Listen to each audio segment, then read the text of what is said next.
सीएसटीवी और ensemble IAS के संयुक्त तत्वावधान में आयोजित इस वेबिनार में आप सबों का बहुत बहुत स्वागत। आज के इस कार्यक्रम में हम एक परिचर्चा लेकर आए हैं जिसमें हमारे विशेषज्ञ हैं पूर्व आईपीएस और उत्तर प्रदेश के भूतपूर्व पुलिस महानिदेशक डॉक्टर विक्रम सिंह, जो कि वर्तमान में नोएडा यूनिवर्सिटी के चांसलर हैं और अनेक परिचर्चाओं में आपको हम देख पा रहे हैं। आपकी जो विचार हैं वो इतने मुखर और इतने उपयोगी हैं कि हर सिविल सर्वेंट के लिए एक प्रेरणा का काम करते हैं। इसके अलावा हमारे साथ श्री के सिद्धार्थ हैं, जो कि एक भूशास्त्री और पर्यावरणविद तो है ही हैं, साथ ही साथ आपकी राष्ट्रीय अंतर्राष्ट्रीय घटनाओं पर इतनी पैनी नज़र रहती है कि आपने बहुत सारे ऐसे कार्यक्रमों में अपनी विशेषज्ञता दर्शाई है, साबित की है, जो कि एक दृष्टि प्रदान करती है हमारे सिविल सर्विसेज के तैयारी करने वाले अभ्यर्थियों के लिए। आपने इसके साथ साथ सिविल सेवा की परीक्षा की तैयारी कर रहे अभ्यर्थियों के लिए एक मेंटर का भी काम किया है। आपने ऐसा मार्गदर्शन किया है, आपने इस प्रकार से उनको तराशने का काम किया है, उनकी कमियों को इंगित करके उन्हें दूर करने का, और साथ ही साथ जो उनके लिए आवश्यक चीज़ें हो सकती हैं उनकी जानकारी प्रदान करने का काम लंबे समय से किया है। के सिद्धार्थ सर, आपके जो मार्गदर्शन में तमाम विद्यार्थियों ने जो सफलता प्राप्त की है वो भी हम लंबे समय से देखते चले आ रहे हैं। आज की इस वेबिनार में आप दोनों महानुभावों का स्वागत है। इनके अलावा हमारे साथ दो सिविल सेवक भी हैं, दो आईएएस हैं। सबसे पहले संगीता तेतरवाल, जो कि वर्तमान में हरियाणा कैडर में कार्यरत हैं, और साथ में हैं श्री शुभम गुप्ता आईएएस, जो कि महाराष्ट्र कैडर में इस समय पोस्टिंग पाए हुए हैं। आप दोनों का आईएएस की जो परीक्षा होती है, सिविल सर्विसेज की जो परीक्षा होती है, उसमें आप टॉपर रहे हैं। आपने संगीता जी तो हिंदी माध्यम की टॉपर रही हैं अपनी बैच की, और शुभम जी अपने बैच के छठी पोजीशन प्राप्त करने वाले अभ्यर्थी रहे हैं। तो आपके जो अनुभव होंगे वो बहुत उपयोगी होंगे हमारे उन अभ्यर्थियों के लिए जो अगले वर्ष की परीक्षा में शामिल होने जा रहे हैं।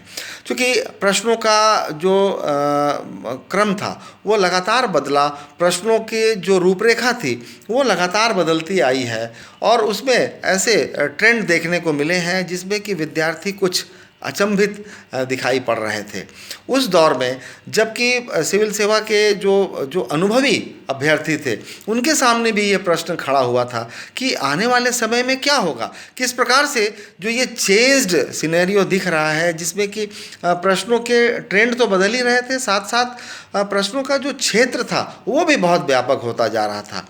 ऐसे में उस दौर में जो सीनियर्स हैं, जो सफल अभ्यर्थी रहे हैं, उनके अनुभवों का लाभ निश्चित रूप से अगले वर्ष के अभ्यर्थियों को प्राप्त होगा। तो इस परिचर्चा में हम समझते हैं कि बहुत उपयोगी बातें सामने आने वाली हैं। एक बात और मैं इंगित करना चाहूँगा कि डॉक्टर विक्रम सिंह यद्यपि बहुत बड़े पद से रिटायर हो गए हैं और वर्तमान में चांसलर हैं एक विश्वविद्यालय के, लेकिन उनकी जो इच्छा शक्ति है, जो इच्छा है, जो एक अभिलाषा है कि अपने छोटे भाइयों को, जो आने वाले जो अभ्यर्थी हैं, जो परीक्षा में शामिल होने वाले हैं और सिविल सर्वेंट बनना चाहते हैं, उनको किस प्रकार से मार्गदर्शन प्रदान करें, उनको किस प्रकार से संवारें, सजाएं, ताकि वो एक अच्छे ब्यूरोक्रेट के रूप में सामने आ सकें, एक अच्छे पुलिस अफसर के रूप में सामने आ सकें, या जो भी सिविल सेवा का क्षेत्र उनको प्राप्त होता है उसमें कैसे वो सफल हो सके, कैसे उनका व्यक्तित्व निखरे, इसका आपने सदैव प्रयास किया है और आपने इसके लिए बढ़ चढ़कर अपने विचार रखे हैं। तो हम समझते हैं कि आज आपके विचार जो सामने आएंगे, विशेषकर हिंदी माध्यम के अभ्यर्थियों की तैयारी के लिए, वो निश्चित रूप से बहुत उपयोगी होंगे। के सिद्धार्थ सर के विषय में हम आपको बताना चाहेंगे कि के सिद्धार्थ सर ने लंबा अनुभव प्राप्त किया है। उन्होंने बहुत लंबे समय से सिविल सेवा की तैयारी कराई है और आपके लगभग 1,500 से भी अधिक पढ़ाए हुए विद्यार्थी आज सफल सिविल सेवक के रूप में देश के हर क्षेत्र में कार्यरत हैं।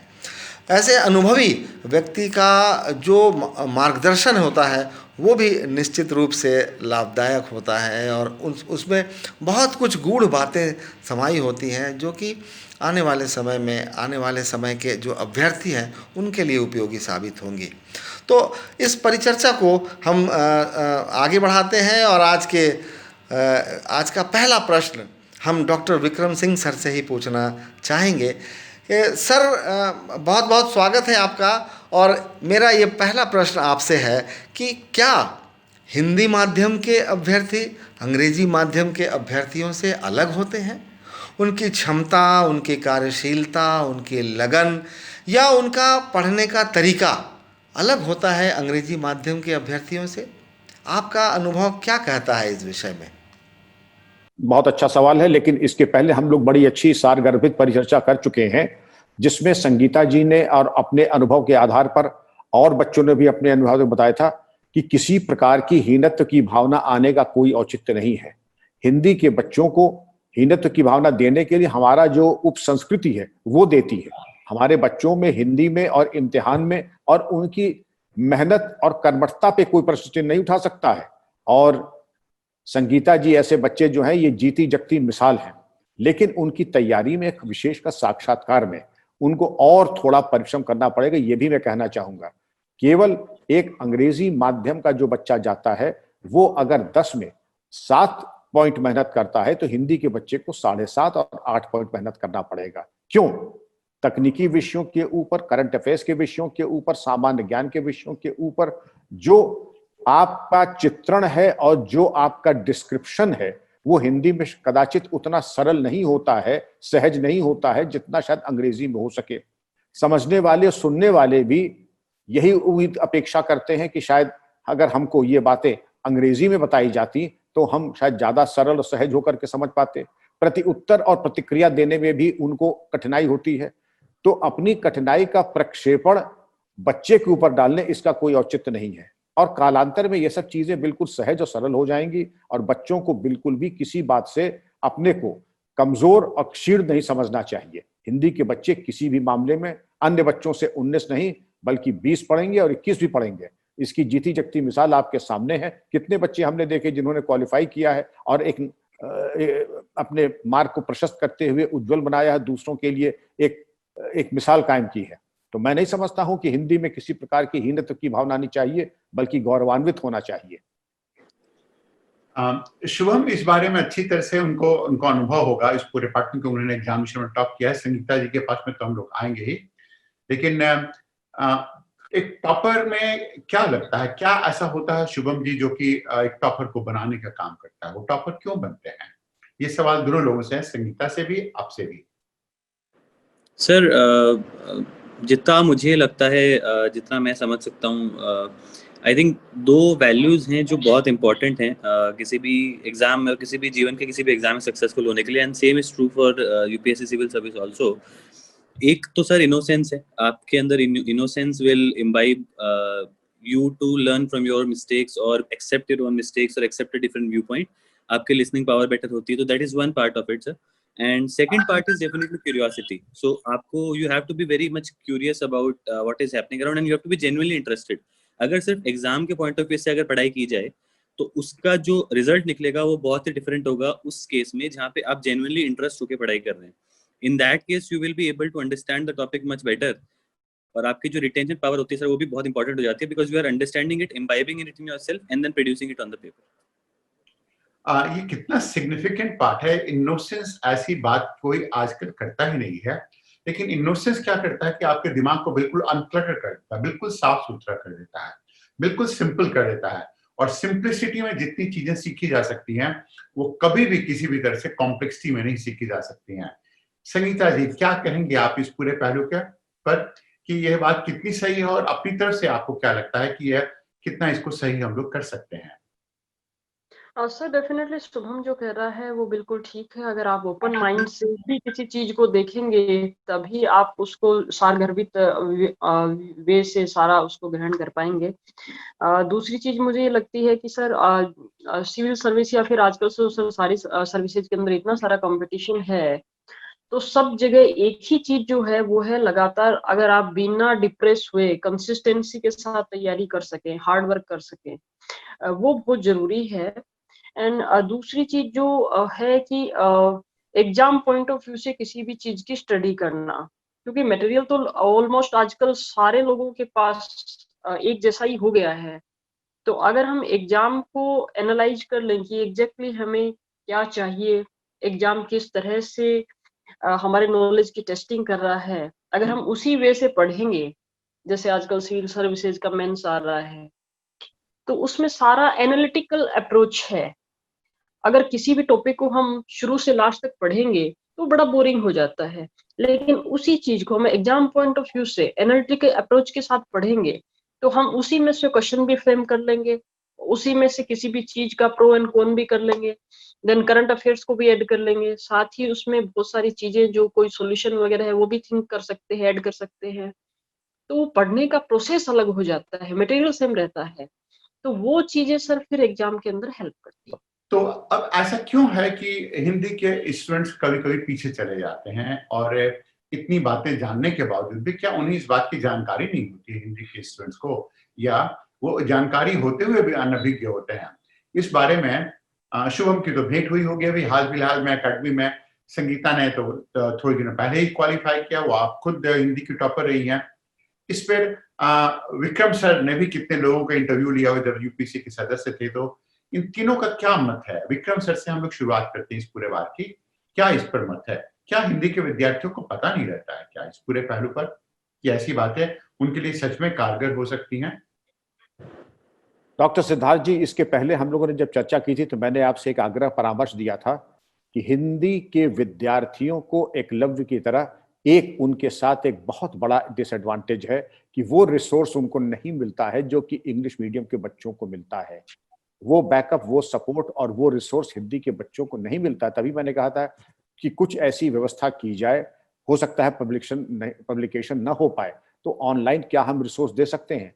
एक तो प्रॉपर रिसोर्स का अभाव, प्रॉपर पुस्तकों का अभाव, फिर जो हमारे करिकुलम पाठ्यक्रम और जो टीचिंग और पेडागोजी है उसमें भी बहुत कम है, और बहुत ज्यादा इंग्लिश, सारा तो रिसोर्स अंग्रेजी का है।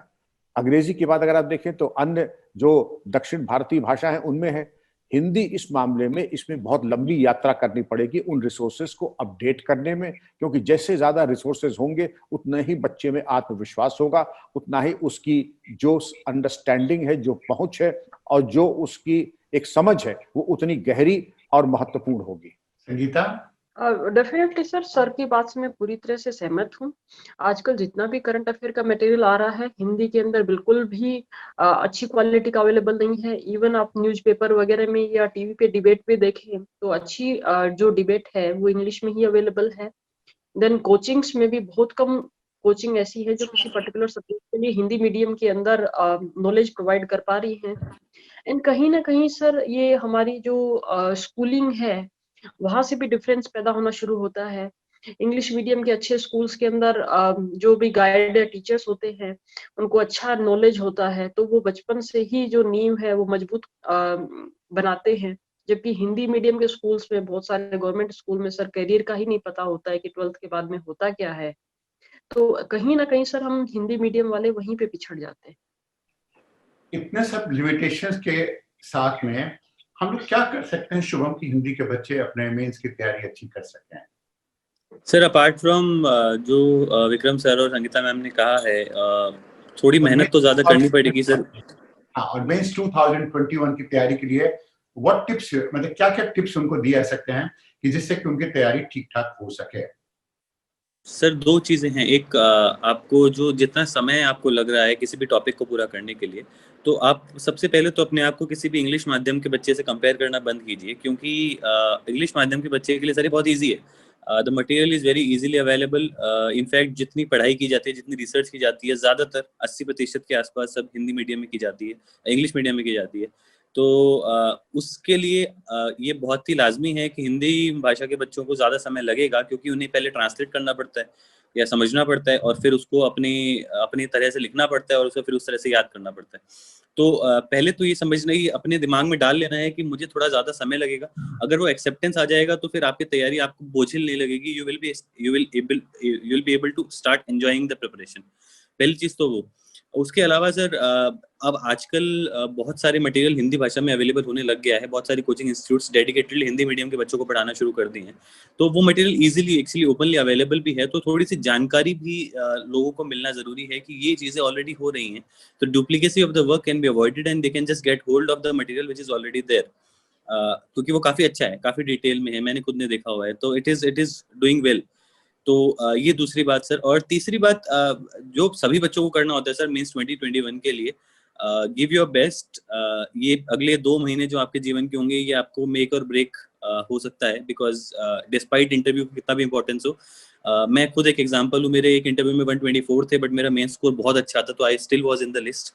सो मेंस का बहुत बहुत बहुत ही सिग्निफिकेंट पार्ट प्ले करता है आपकी टोटल रैंक में, whether what service you actually get ultimately. तो आपको थोड़ा सा उस चीज़ को उस तरह से समझ के अप्रोच करना पड़ेगा, बहुत ही डेडिकेटेडली पढ़ाई करनी पड़ेगी। And I just want to say कि अब क्योंकि समय बहुत कम है, तो बहुत सारा मटेरियल पढ़ने की जगह लिमिटेड मटेरियल पढ़िए और उसको रिवाइज करने पे ज़्यादा फोकस लगाइए, and whichever medium you are studying in you will perform better. 2021 की हमारी बात हो रही थी, और 2021 में अगर इसकी बात की शुरुआत करते हैं तो हमें लगता है कि 2-3 पहलू के ऊपर में ध्यान देना इंपॉर्टेंट रहता है। सबसे पहला, जितने भी हिंदी के बच्चे हैं वो रिवर्स प्लानिंग अच्छी तरह से नहीं कर पाते हैं। मतलब कि वो शुरुआत करते हैं प्रीलिम्स एग्जामिनेशन से, फिर आते हैं वो मेंस के ऊपर में, फिर आते हैं इंटरव्यू के ऊपर में, और हर एक स्टेज में कुछ ना कुछ वो गलतियां करते जाते हैं। क्या ऐसा अच्छा नहीं होगा कि वो तैयारी करें इंटरव्यू से, कि अल्टीमेटली, क्योंकि अगर 4 सालों के बाद में या 5 सालों के पढ़ाई के बाद में वो इंटरव्यू में पहुंचे और इंटरव्यू में ही पूरी तरह से उन्होंने अपना सत्यानाश कर दिया किसी कारण से, तो सबसे पहले तो अपनी कैपेबिलिटी देखनी है कि इंटरव्यू में हम लोग को कहाँ-कहाँ दिक्कत आ सकती है, भाषा में, शारीरिक भाषा में, अपने व्यक्तित्व में, किस-किस जगह पर। फिर उसके बाद में मेंस के ऊपर में मेंस की अपनी त्रुटियों को दूर किया जाए। और मेंस की त्रुटियां कैसे दूर हो सकती हैं कि लिखने की बात, जहां पर लिखने की बात है, अभिव्यक्ति की बात आती है, राइटिंग है, एक्सप्रेशन है, एनालिसिस है। एनालिसिस का मतलब आता है कि सभी चीजों का आपस में अंतर संबंध कर देना। फिर तीसरी बात चली आती है कि अपना एक विचार रख पाना, संतुलित विचार रख पाना, मतलब कि बैलेंस ऑफ परसेप्शन कर पाना। ये 3 बातें सबसे सिग्निफिकेंट होंगी मेंस के एग्जामिनेशन के लिए। और अगर किसी स्टूडेंट के पास में ये 3 चीजें नहीं हो पाती हैं तो उसे बहुत ही मुश्किल होती है इस पूरे पहलू को समझ पाना, संभाल पाना और काम भी कर पाना। फिर अब बात आती है प्रीलिम्स एग्जामिनेशन को लेकर कि प्रीलिम्स एग्जामिनेशन के लिए उन्हें कौन-कौन से चीजों को करना पड़ेगा। प्रीलिम्स एग्जामिनेशन में जो सामान्यतः हिंदी के बच्चे हैं वो करते क्या है कि सभी चीजों को बहुत ही सिंप्लीफाई कर देते हैं, तथ्य याद करना शुरू कर देते हैं, और तथ्यों का, फैक्ट का अब सिग्निफिकेंस है किसी भी तरह से प्रीलिम्स एग्जामिनेशन में नहीं रह गया है। वो जैसे क्वेश्चन पूछे जाते हैं, वो क्वेश्चन तभी कोई आंसर कर पाएगा जबकि उसने अच्छी तरीके से इस पूरे बात का अध्ययन किया हो, इस पूरे बात को उसने अच्छी तरह से पढ़ाई की हुई हो। तो ऑल इन ऑल यह मिलाकर लगता है कि हिंदी की जो स्टूडेंट्स होते हैं वो ज्यादा इमिटेट करने पे चले आते हैं। वो बिल्कुल अभी इमिटेशन का काम कम से कम नहीं करें, क्योंकि हर एक विद्यार्थी अपने आप में यूनिक है, हर एक विद्यार्थी अपने आप में एक्सेप्शनल है, हर एक विद्यार्थी अपने आप में नायाब है। मेरी तैयारी का तरीका दूसरे पर लागू नहीं होनी चाहिए, और किसी अन्य की तैयारी का जो तरीका है वह तीसरे पर भी नहीं लागू होनी चाहिए। तो इसके लिए सबसे इंपॉर्टेंट चाहिए कि हिंदी के विद्यार्थी अपने पर्सनैलिटी को देखें। जब तक उनके पास अपनी पर्सनैलिटी नहीं रहेगी तब तक वो किसी भी तरह से कोई तैयारी नहीं कर पाएंगे। तैयारी होने के सवाल ही नहीं है, क्योंकि अन्यथा वो क्या करेंगे कि बिल्कुल पिछलग्गू बने रह जाएंगे, लगाट बने रहेंगे, भेड़ चाल में लगे रह जाएंगे, और 2021 क्या, 2022 क्या, 2023 में भी नहीं हो पाएगा। अब इस पूरे पहलू को मान लीजिए हम लोगों ने ऐसा देखा कि इसके लिए पर्सनैलिटी होगी तभी वो सब्जेक्ट का चुनाव कर पाएंगे, पर्सनैलिटी होगी तभी वो अपने प्रेक्षण क्षमता, मतलब ऑब्जर्वेशन पावर का इस्तेमाल कर पाएंगे, पर्सनैलिटी होगी तभी वो एनालिसिस भी डेवलप कर पाएंगे, पर्सनैलिटी होगी तभी वो अपने आप को एक्सप्रेस भी कर पाएंगे, अपने आप को किसी लैंग्वेज के रूप में रख भी पाएंगे।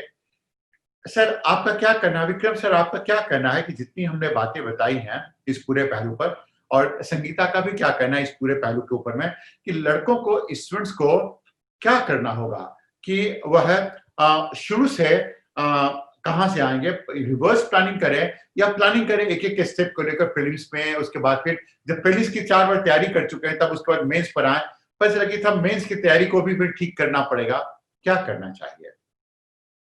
डॉक्टर सिद्धार्थ जी, आपने जो बातें कही हैं मैं उससे 100% सहमत हूं।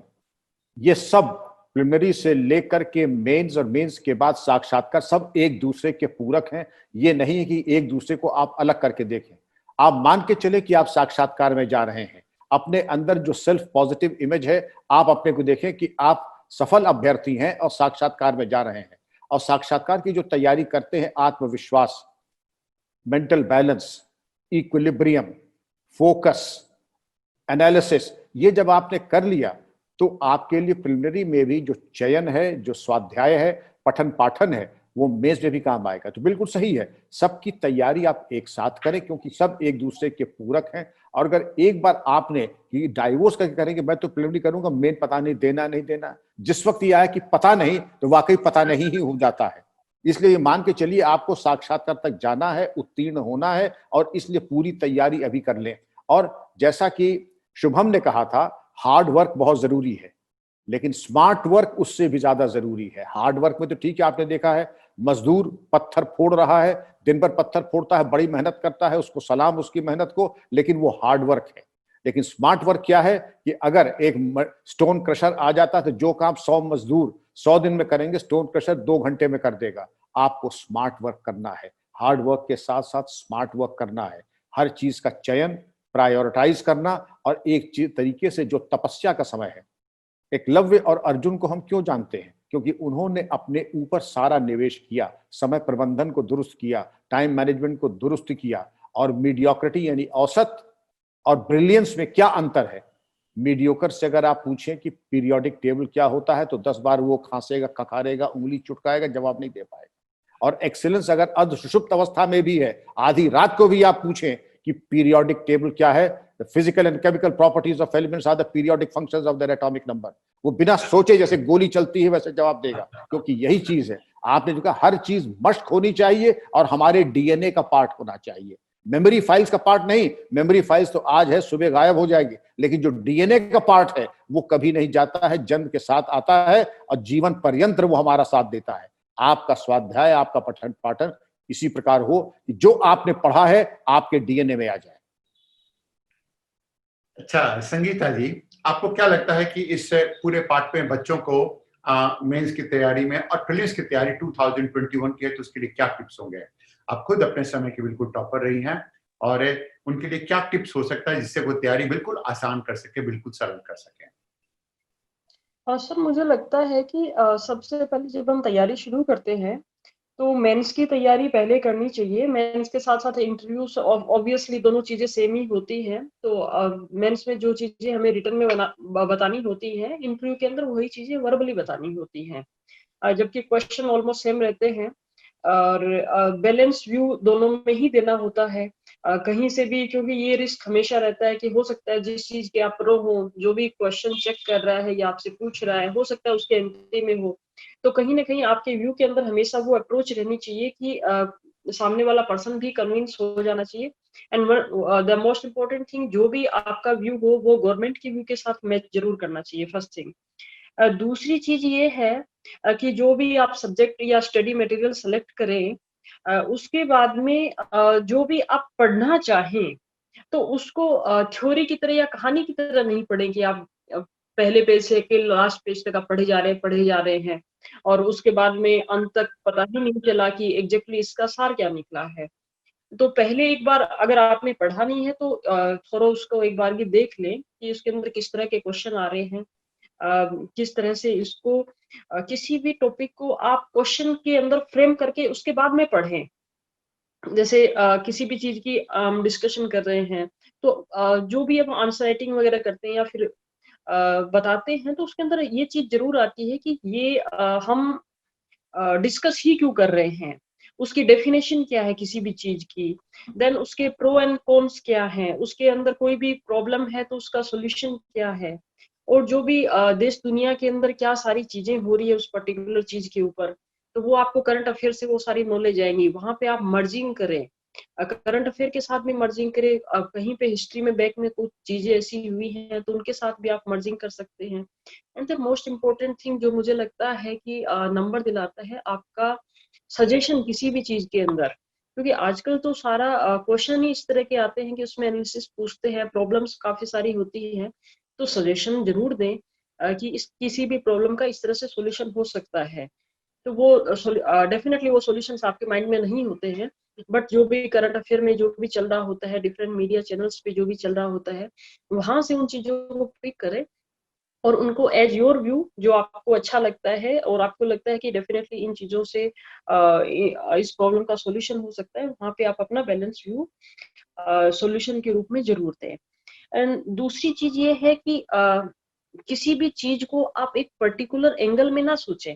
जैसे कोरोना है, तो कोरोना केवल हेल्थ हजार्ड ही नहीं कर रहा है, किसी भी चीज को आप मल्टी डायमेंशनल अप्रोच से देखें कि उसका इकोनॉमिक्स पे क्या असर होगा, हिस्ट्री पे क्या असर होगा, मल्टीलेटरल जो कंट्री के रिलेशनशिप्स हैं उनके ऊपर क्या असर होगा, हमारी कल्चर में उस चीज का क्या फर्क आने वाला है, हेल्थ पे क्या होगा, गवर्नमेंट इंफ्रास्ट्रक्चर पे क्या असर आने वाला है। मतलब जितने व्यू आप सोच सके किसी भी चीज के, हम लोग 20 व्यू एक चीज पे एप्लीकेबल नहीं हो सकते, लेकिन 8-10 व्यू कहीं ना कहीं से निकल जाएंगे। तो अगर वो चीजें आप हाईलाइट करके अपने आंसर के अंदर डालेंगे तो वो कुछ ज्यादा समावेशी उत्तर होगा और मुझे लगता है कि उसमें स्कोरिंग भी ज्यादा बेटर होगी। ये मैं समझता हूँ कि बहुत उपयोगी परिचर्चा रही है आज की। इसमें हमारे विशेषज्ञों ने जो बातें रखी हैं, जो अपने अनुभव शेयर किए हैं, वो अगले वर्ष के अभ्यर्थियों के लिए निश्चित रूप से बहुत उपयोगी साबित होंगे। उनको एक नई दिशा मिलेगी और वो कुछ ठोस निर्णय लेंगे कि हम तैयारी इस प्रकार से करें कि हमारे जो अभ्यर्थियों के सामने जो बहुत मुश्किल भरे प्रश्न सामने आते हैं, तैयारी को लेकर, रणनीति बनाने को लेकर, विषयों के सिलेक्शन को लेकर, प्री और मेंस और उसके बाद इंटरव्यू की समस्याओं को लेकर, सबके लिए अलग अलग रणनीति तय करने की और उसके अनुरूप तैयारी करने की, ये सब जो तमाम प्रश्न आते हैं उनके विषय में बहुत सारी शंकाएं होंगी जिनका कुछ हद तक समाधान आज के हमारे इस परिचर्चा में हुआ होगा। इस परिचर्चा को समाप्त करने से पूर्व हम धन्यवाद करना चाहेंगे आज के हमारे विशेषज्ञों का, डॉक्टर विक्रम सिंह सर, के सिद्धार्थ सर, संगीता तेतरवाल जी और शुभम गुप्ता जी। आप सबों का इस परिचर्चा में शामिल होने के लिए बहुत, और हमारे जो अन्य अभ्यर्थी जो शामिल हुए हैं इस परिचर्चा में, उनके लिए हम विशेष रूप से एक सूचना देना चाहेंगे कि आपके अगर मन में कोई शंका हो, कोई प्रश्न हो, तो उन प्रश्नों के समाधान के लिए हमने एक अलग से सेशन रखा है। उस सेशन में आकर आप फिर से हमारे साथ जुड़ सकते हैं और अपने प्रश्नों को आप हमारे विशेषज्ञों के सामने रख सकते हैं और उनके उत्तर के द्वारा आप लाभान्वित हो सकते हैं। तो इस परिचर्चा को अब हम यहीं विराम देते हैं और आपसे विदा लेते हैं। आपका बहुत बहुत धन्यवाद। नमस्कार। To have more such discussion and analysis, subscribe to our channel and hit the bell icon. And if you like the video, please do not forget to hit the like button so that we get inspired to give more such discussions in the coming future.